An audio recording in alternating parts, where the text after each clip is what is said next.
Karen Walters was notorious for trying to control everything in the neighborhood. When Jason Turner's kids were playing outside, she marched over, threatening to call the HOA for disrupting the peace. She sneered at the thought that anyone could challenge her authority. What she didn't know was that Jason wasn't intimidated. He'd been documenting her behavior for months, ready to turn the tables. He called in his lawyer, and that's when Karen realized she'd made a dangerous enemy. But the real shock was still to come. It was a crisp Saturday afternoon in the small suburban neighborhood where Jason Turner and his family had settled years ago. The sun was shining through the leafy branches of the trees that lined the quiet street, casting dappled shadows on the sidewalks. The smell of fresh-cut grass lingered in the air, and the sound of children playing could be heard in the distance. Jason, a 35-year-old father, had just finished mowing the lawn in front of his modest two-story house. His shirt was stained with sweat, his brown hair slightly tousled from the heat, but he couldn't help but smile at the sight of his two kids, Lucy, age 8, and Ben, age 6, running around the yard with a soccer ball. Jason was a family man through and through. His eyes were warm and brown, and though his build was solid and athletic, there was a kindness to his demeanor that made him approachable. Today, like every other Saturday, he had plans to enjoy a quiet afternoon with his family. His wife Emily was inside making lunch, and Jason was looking forward to spending time with his kids before the weekend chores piled up. "Kick it, Ben! Pass it to me!" Lucy shouted, laughing as she kicked the ball toward her brother, who eagerly kicked it back. Jason chuckled as he watched them play, the joy on their faces unmistakable. But then, out of nowhere, a sharp, authoritative voice interrupted the peaceful moment. "Jason Turner!" Karen Walters' voice cut through the air, drawing Jason's attention. Standing at the edge of the driveway was Karen, the self-proclaimed neighborhood enforcer. She was in her mid-40s, with platinum blonde hair neatly pulled back into a tight bun, and her pale skin looked almost flawless under the sun. Her outfit, an immaculate white blouse and pencil skirt, seemed out of place for a Saturday afternoon. Karen's posture was stiff, and her eyes were narrowed in a way that immediately signaled trouble. Jason's heart sank. He'd known this day might come. Karen had always been a stickler for the rules, and his kids playing outside on the weekend had clearly crossed a line in her mind. "Hey, Karen," Jason said, trying to keep his tone calm despite the tension rising in his chest. "What's going on?"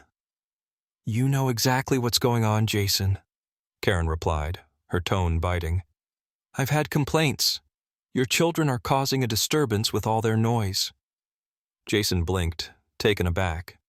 "They're just playing soccer in our own yard," he said, gesturing to the kids, who were still laughing and kicking the ball around. "How is that a problem?" "Your children's behavior is unacceptable," Karen snapped, her eyes flicking to the kids with disdain. "This is a residential area, not a playground. The noise is disturbing the peace." Jason could feel the anger beginning to bubble up inside him. His kids weren't doing anything wrong, just having fun like any other children. But Karen, as always, was on a crusade to impose her own version of order on everyone around her. "Karen," Jason said, his voice firm. "They're just kids. They're not doing anything wrong." Karen took a step forward, crossing her arms over her chest. "I'm going to take this to the HOA," she said, her voice dripping with authority. "If you don't make them stop, I'll report it. You don't want to get on the HOA's bad side." Jason's fists clenched at his sides. The HOA had always been a source of tension in the neighborhood, and he knew exactly how Karen could manipulate her position within it. She used her influence to impose petty rules and complaints on everyone else, as if she were the ultimate authority. "I'll make them stop when I see something that's actually a problem," Jason said, his voice tightening. "But you can't control my kids or tell us where they can play." Karen's lips curled into a smug smile. "Oh, I can, and I will," she said, turning on her heel. I'll make sure the HOA gets involved. Your children's noisy behavior is unacceptable, Jason. You'll see." With that, she walked away, her steps deliberate and self-assured, leaving Jason standing there, seething. His kids had barely noticed the interaction, still happily kicking the ball back and forth. Jason stood there for a moment, staring after her. His thoughts raced. This wasn't just about noise. This was about control, and Karen was always trying to impose her rules on the entire neighborhood. He couldn't stand to see his kids be treated like they were doing something wrong when all they were doing was playing in their own yard. He turned to Lucy and Ben, both of whom were still oblivious to what had just happened. He forced a smile. "All right, you two, let's finish the game, okay?" But inside, he was already making plans. Karen had crossed a line, and Jason wasn't about to let her get away with it. He would find a way to fight back, and he wasn't going to let her control his family or his neighborhood.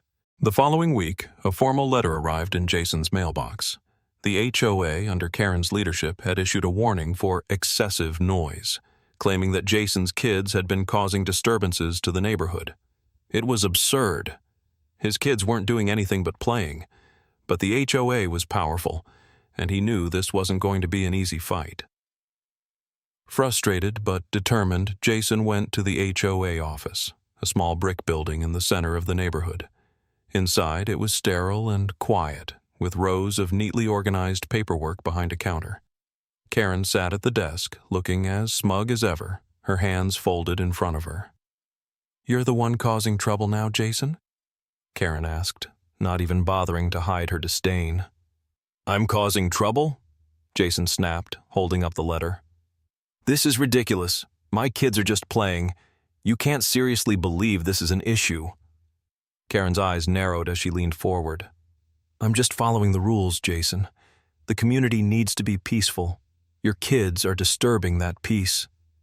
Jason clenched his fists, trying to control his anger. "This is my property, Karen. I don't need you or anyone else telling me how to raise my kids or live my life." "You've gone too far this time." Karen didn't budge. "If you don't want this to escalate, you'll start controlling your kids, or the HOA will step in further. This is your last warning." Jason could feel his patience wearing thin. "You're not going to win this, Karen. I'll fight you on this." Jason wasn't one to back down, especially when it came to his kids. The more he thought about it, the more he realized that Karen wasn't just making an issue out of nothing. She was trying to control everyone around her, and he wasn't going to let her get away with it. He started speaking with his neighbors, making them aware of Karen's tactics. It wasn't long before other families started sharing their frustrations with Karen. Jim, an older man who had lived in the neighborhood for over 20 years, was the first to step forward. "I've seen Karen do this before," he said. "She's always trying to control everyone. It's time we do something about it."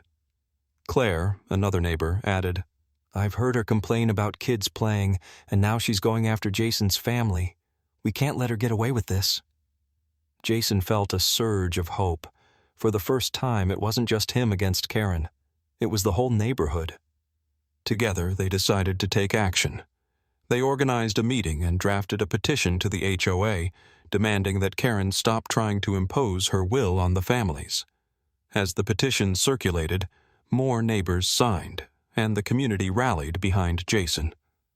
Karen's authority was being questioned, and for the first time, she seemed to lose her confident demeanor. The showdown finally came. Jason, supported by the majority of the neighborhood, stood in front of the HOA office one last time. He was no longer alone. Around him stood his neighbors, Jim, Claire, and others, who had backed him up all the way. The sun was setting, casting a golden light over the scene, but the atmosphere was tense. Jason turned to Karen, his voice steady. "You've tried to control everyone, Karen, but this time you've gone too far." Karen stood across from him, visibly shaken but still trying to maintain control. "This isn't over, Jason. I will not back down." "You've already lost," Jason said calmly. "Look around. You're the only one who still supports this nonsense. The neighborhood is with me." Jim stepped forward, holding up the petition. "We've had enough of your rule. This isn't your community to control." The crowd behind Jason cheered, and Karen's face drained of color. The power she once held had slipped away, and there was nothing she could do to stop it. Jason smiled, feeling the weight of the past few weeks lift off his shoulders. "It's over, Karen. Time for you to step down." Karen opened her mouth to argue, but no words came out. She turned and walked away, leaving the neighborhood behind. Jason had won, not just for his family, but for everyone who had been oppressed by her reign.